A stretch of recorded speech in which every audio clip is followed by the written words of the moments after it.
새벽 잠에서 깨어나며 가슴 깊은 곳에서 올라오는 묵직한 아픔을 느끼신 적이 있으십니까? 누군가의 말 한마디에 마음이 찢어지는 것 같은 고통을 경험해 보셨습니까? 세월이 흘러도 아물지 않는 상처 때문에 밤잠을 설치시는 분들이 계실 것입니다. 오늘날 우리가 살아가는 이 시대는 참으로 많은 상처를 안고 살아가는 시대입니다. 가족 간의 갈등으로 인한 상처, 직장에서의 인간관계로 인한 상처, 사랑하는 사람들로부터 받은 배신의 상처, 그리고 자신도 모르게 쌓여온 마음의 상처들이 우리를 괴롭히고 있습니다. 하지만 사랑하는 성도님들, 오늘 이 말씀을 통해 깊은 위로와 치유의 은혜를 경험하시기를 간절히 소망합니다. 시편 118편을 통해 주님께서 우리의 상처를 어떻게 치유하시는지 그 놀라운 은혜의 4가지 진리를 함께 나누고자 합니다. 첫 번째로 주님의 인자하심은 영원하다는 진리입니다. 우리가 상처받을 때 가장 먼저 드는 생각은 무엇입니까? 왜 나에게 이런 일이 일어났을까? 하나님께서 나를 잊으신 것은 아닐까 하는 절망감입니다. 시편 118편 1절에서 4절까지 반복해서 나오는 말씀이 있습니다. 여호와께 감사하라. 그는 선하시며 그의 인자하심이 영원함이로다. 시편 118편 1절. 이스라엘은 이제 말하기를 그의 인자하심이 영원하다 할지로다. 시편 118편 2절. 아론의 집은 이제 말하기를 그의 인자하심이 영원하다 할지로다. 시편 118편 3절. 여호와를 경외하는 자는 이제 말하기를 그의 인자하심이 영원하다 할지로다. 시편 118편 4절. 4번이나 반복되는 이 말씀을 보십시오. 하나님의 인자하심이 영원하다는 이 진리는 우리의 상처가 아무리 깊어도 아무리 오래되어도 변하지 않는 진리입니다. 인자하심이라는 히브리어 헤세드는 단순한 동정이나 연민이 아닙니다. 이는 언약적 사랑, 즉 조건 없는 변함없는 사랑을 의미합니다. 우리가 실수해도 넘어져도 상처받아 주님을 원망해도 하나님의 사랑은 변하지 않습니다. 지난해 한 성도님께서 이런 간증을 해주셨습니다.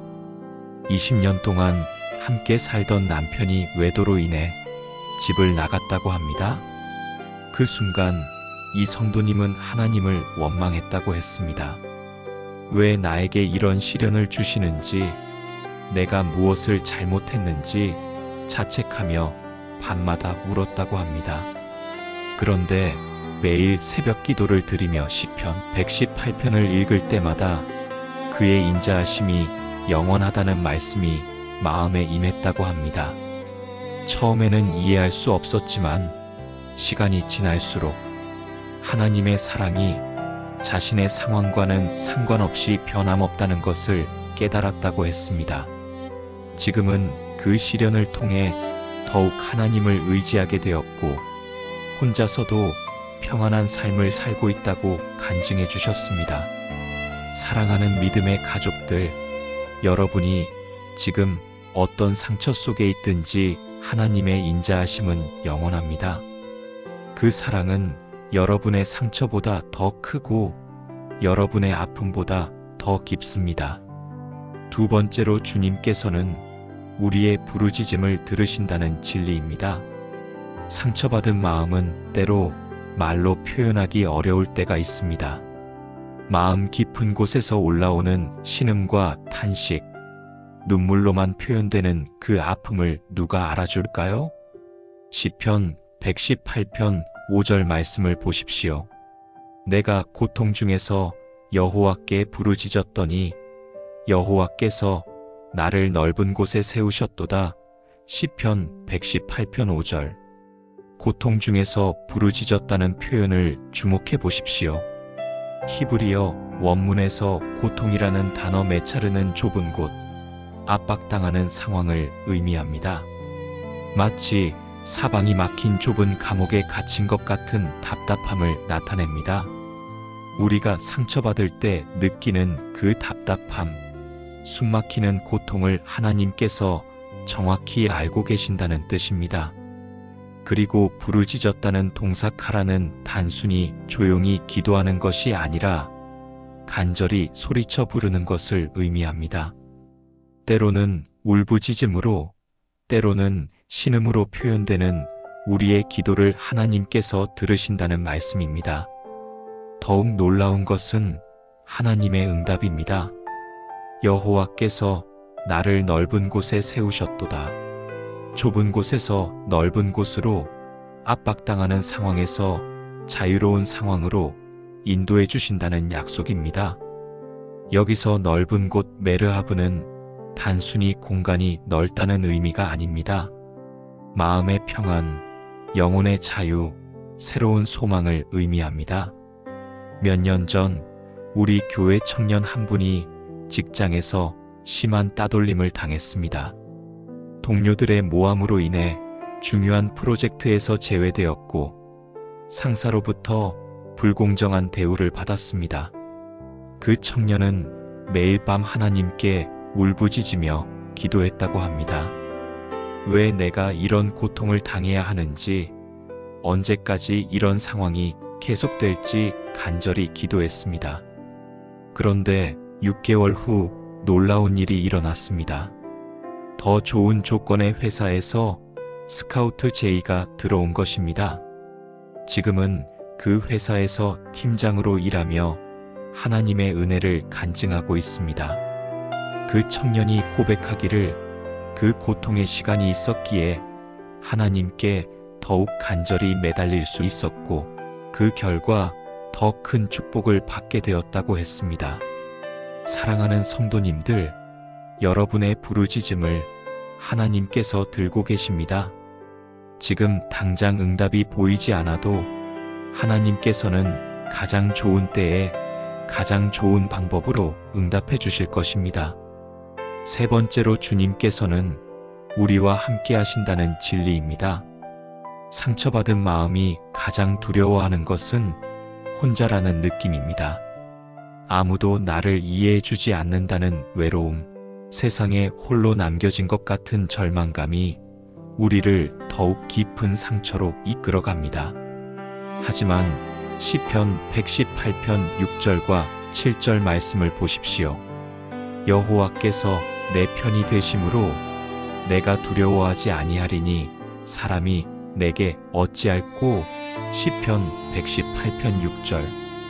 여호와께서 내 편이 되사 나를 도우시는 자 중에 계심으로 나를 미워하는 자에게 당하는 보응을 내가 보리로다. 시편 118편 7절.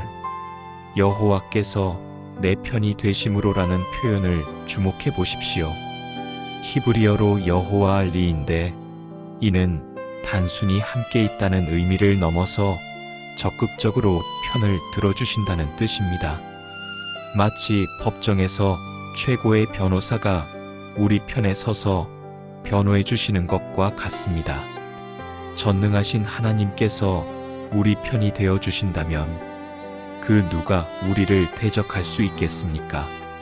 이 말씀은 단순한 위로가 아닙니다. 우리가 상처받을 때 경험하는 그 모든 감정들, 분노와 원망, 슬픔과 절망을 하나님께서 다 아시고 우리 편에서 함께 싸워주신다는 약속입니다. 구약시대 다윗이 사울 왕의 핍박을 받으며 도망 다닐 때를 생각해 보십시오. 가장 가까운 친구였던 요나단마저 아버지 편에 설 수밖에 없는 상황에서 다윗은 철저히 혼자였습니다. 하지만 그때마다 다윗이 고백한 것은 여호와께서 내 편이 되심으로였습니다. 그 믿음으로 다윗은 모든 시련을 이겨내고 마침내 이스라엘의 왕이 될 수 있었습니다. 현대를 살아가는 우리도 마찬가지입니다.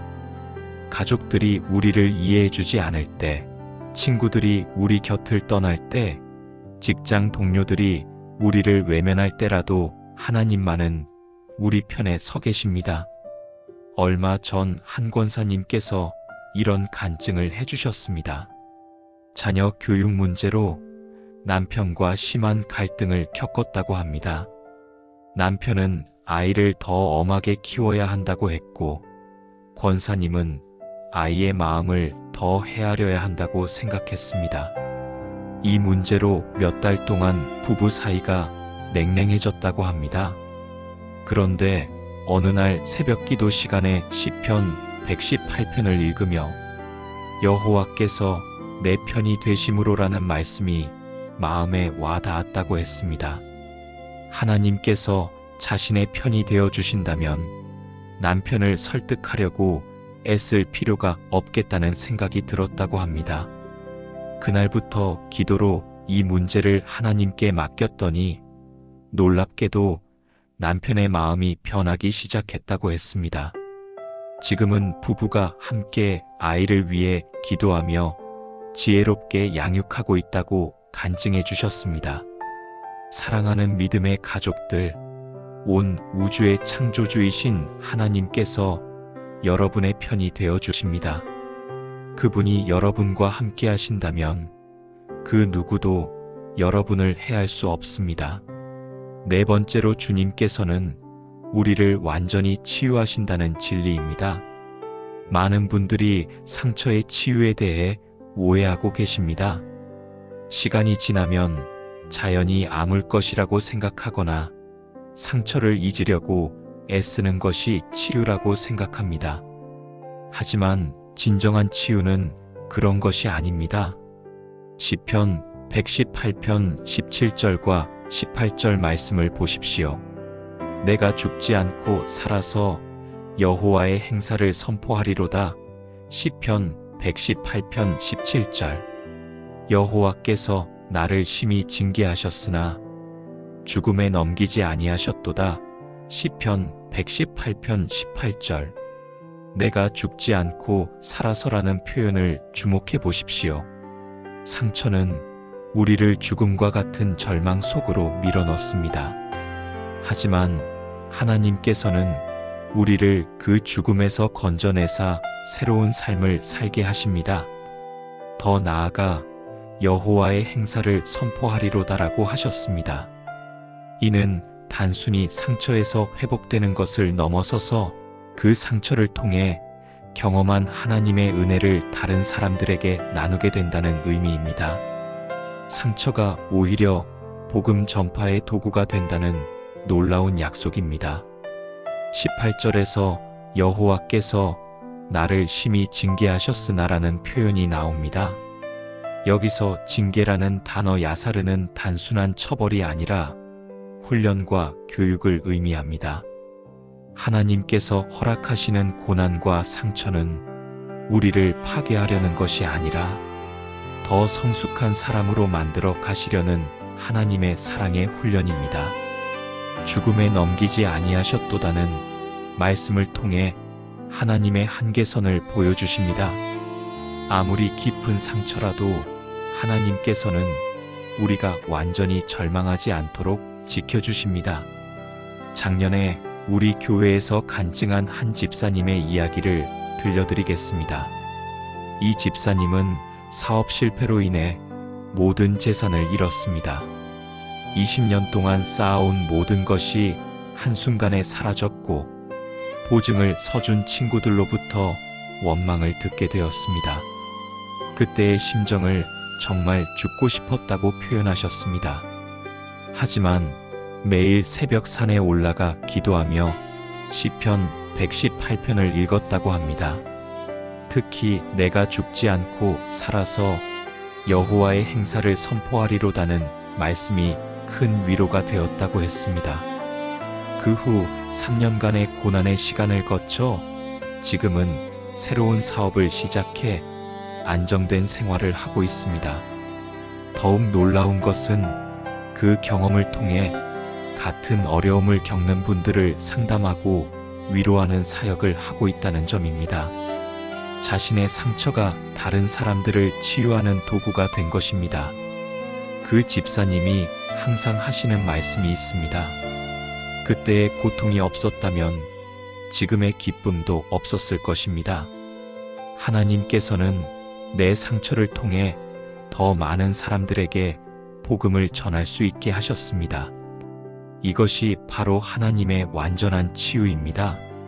상처를 단순히 없애는 것이 아니라 그 상처를 통해 하나님의 영광을 나타내는 축복의 통로로 만들어 주시는 것입니다. 또한 시편 118편 22절과 23절 말씀을 보십시오. 건축자가 버린 돌이 집 모퉁이의 머릿돌이 되었나니 시편 118편 22절. 이는 여호와께서 행하신 것이요 우리 눈에 기이한 바로다. 시편 118편 23절. 건축자가 버린 돌이라는 표현이 바로 우리의 모습입니다. 상처받고 세상에서 버려진 것 같은 우리를 하나님께서는 가장 중요한 모퉁이 돌로 사용하십니다. 모퉁이 돌은 건물의 모든 구조를 지탱하는 가장 중요한 돌입니다. 우리의 상처와 아픔이 오히려 하나님 나라 건설의 가장 소중한 재료가 된다는 약속입니다. 이는 사람의 눈으로는 이해할 수 없는 기이한 일입니다. 하지만 이것이 바로 하나님의 방법입니다. 세상이 쓸모없다고 여기는 것을 통해 놀라운 역사를 만들어 가십니다. 지금까지 상처 치유에 관한 4가지 진리를 나누었습니다. 첫째, 하나님의 인자하심은 영원하여 우리의 상처보다 더 크고 깊다는 것입니다.